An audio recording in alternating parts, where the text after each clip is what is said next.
one of the things that I was thinking of is when you're done with everything. So, and by done, I mean done enough that you can look back upon it. Like, not like the end of things.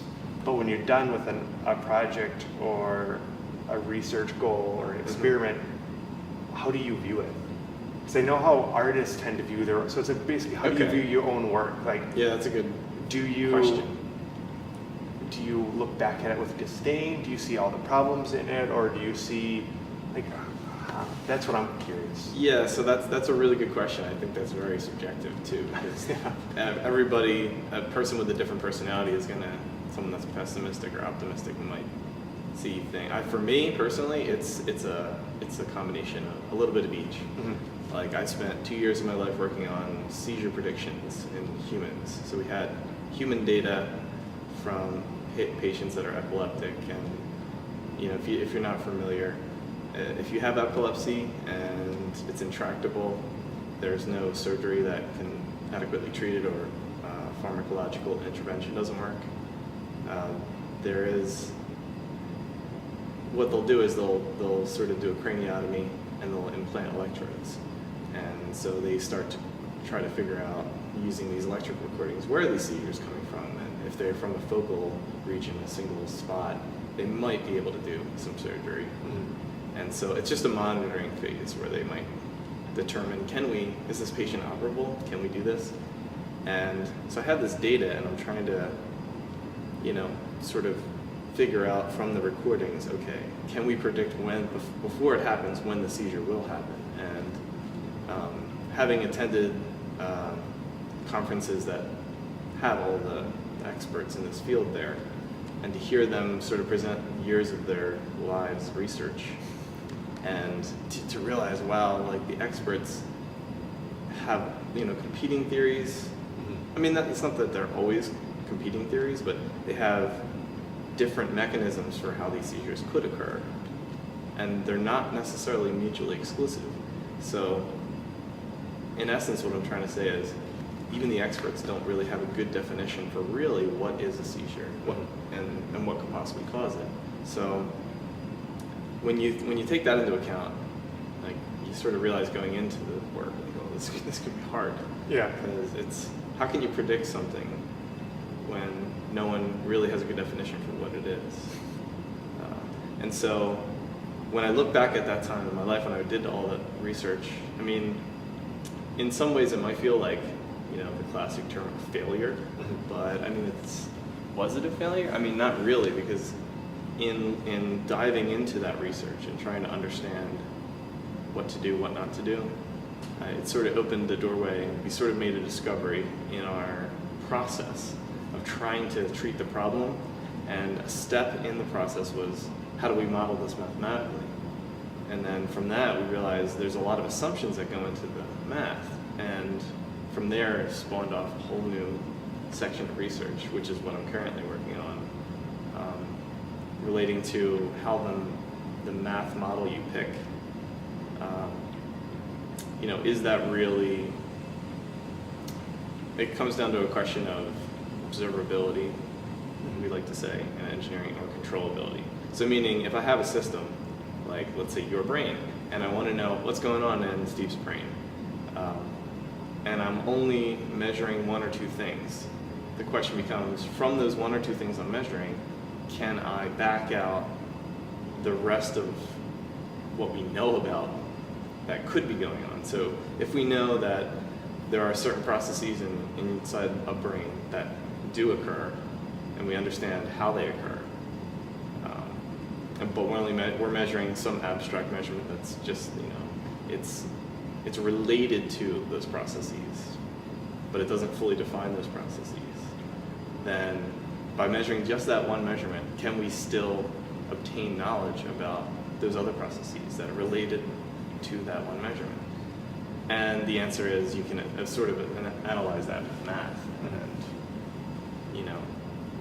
but that just relates to the model that you pick. It's just the math. So, my advisor likes to say that all models are wrong, and that's generally true. I mean, there's any math model you come up with for anything, even airplanes that can land themselves, they have incorrect models of how the actual plane behaves, but they sort of constrain that uncertainty to a workable solution so the auto landing planes don't crash. But still, their models that they're using aren't the actual, they don't represent really behavior of the plane, but just a close approximation, good enough for the control of the plane to land by itself. So Sounds scary. it is scary, but this is the reality of engineering. So when you look back at what you did for your research, when you're talking about the idea of a failure, or, Mhm. you know, and that's another question I want to do a little later is, you know, the idea of failure within research or within making or within everything, I guess.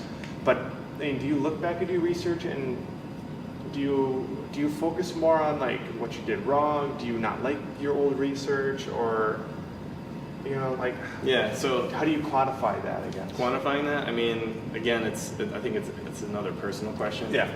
And it might work the same way for an artist as well, depending upon the personality. It does, But yeah. the way that I view it is, there's times where I think, man, that was a tough time. I mean, I did a lot of sort of reading and research and doing work, running models and trying to make something work. And ultimately, I feel like, what came out of that? I didn't really publish any papers. Like, when you measure it that way, it looks like a failure. Yeah.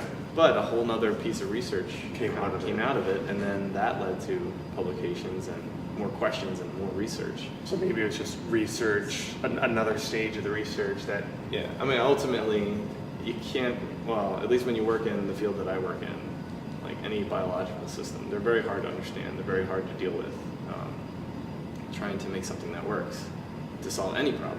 So you kind of have to know ahead of time coming in, like, what you're getting yourself into, and realizing that, same can be said for grad school. You go in thinking very optimistic and bright-eyed, like, I'm going to change the world, I'm going to make a difference. And then, like, if you're a fourth year or someone that's deep into it, like, you ask them and they're very jaded and kind of like, the reality is a lot of times science is just baby steps. And there's a great quote, and I can't remember who it is attributed to, but it was something like, we stand on the shoulders of giants that came before us, and that is true.